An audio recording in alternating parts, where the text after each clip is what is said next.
All right, today we're jumping into a fantastic old Korean folktale that is just hilarious, but also surprisingly deep. It's called The Tiger and the Dried Persimmon, and the whole thing really starts with one simple question. I mean, seriously, think about it. A tiger is pretty much the king of the mountain, right? The apex predator. So what on earth could make a creature like that shake in its boots? Well, let's find out. So, let's set the scene. It's a freezing cold winter night. Snow is coming down hard. And a tiger, so hungry its stomach is aching, has come down from the mountains and crept into a village looking for a meal. Yeah, he's got one thing on his mind. He is confident, he's powerful, and as he prowls through the snow, he spots a single house with a light on. He thinks, perfect. His hunt is about to be a success, so he sneaks up to the window to have a listen. Peeking in, the tiger hears a baby just crying its lungs out, and his first thought? Easy pickings. He hunkers down by the door, listening as the mom inside tries to get her kid to quiet down. So the mother pulls out what she thinks is her scariest threat. "The tiger is here," she says.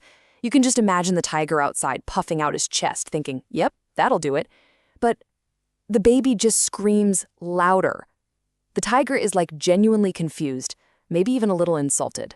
How is his fearsome reputation having literally zero effect? And then, this is the moment everything pivots. The mother, totally fed up, says, "Here is a Gotgam." And just like that, boom, instant silence. The crime just stops. The tiger is absolutely floored. His own legendary name did nothing, but this weird word Gotgam worked like a charm. And you can just feel the gears grinding to a halt in his brain. Gotgam? He's never heard of it. This must be some kind of horrifying monster, a creature so scary that its very name is more powerful than a tiger. He actually starts to get scared.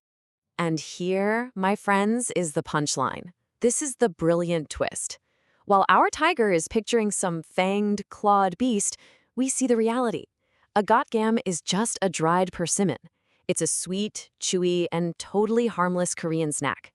The source of the tiger's existential crisis is a piece of fruit. Okay, so just as the tiger is frozen in place, paralyzed by this new fear, a completely new character enters the picture. It's a thief, and he's using the dark, snowy night as cover to sneak onto the property and steal the family's cow. The thief slips into the pitch-black stable, feeling around for the animal.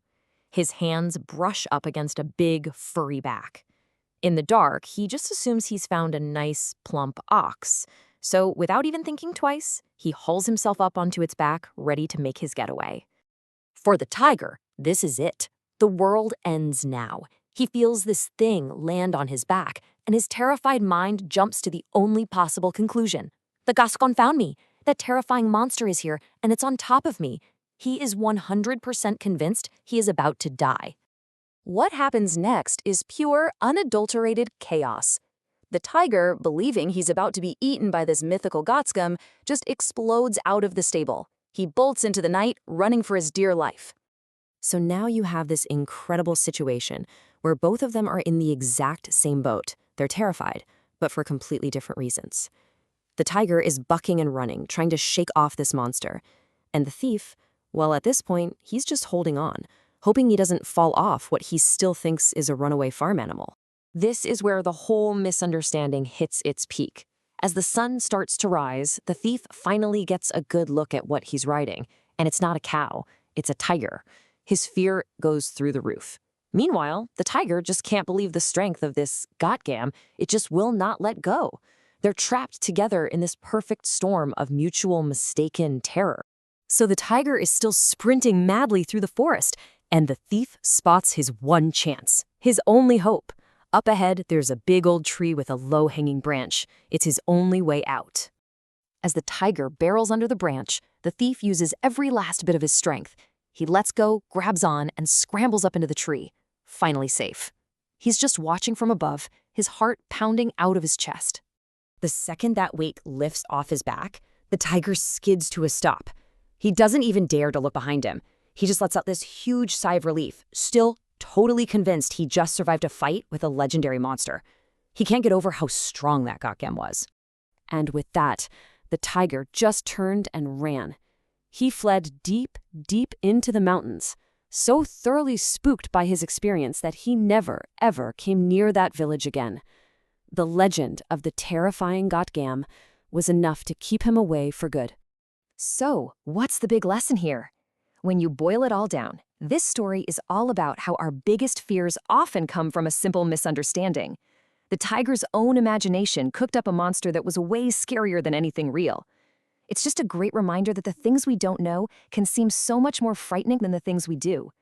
And sometimes, the things we build up in our heads to be these huge, terrifying monsters, well, they turn out to be as harmless as a dried persimmon. And that kind of leaves us with a final thought to chew on, doesn't it? We all have these things that we imagine are so scary, so intimidating, only to find out later they weren't a real threat at all.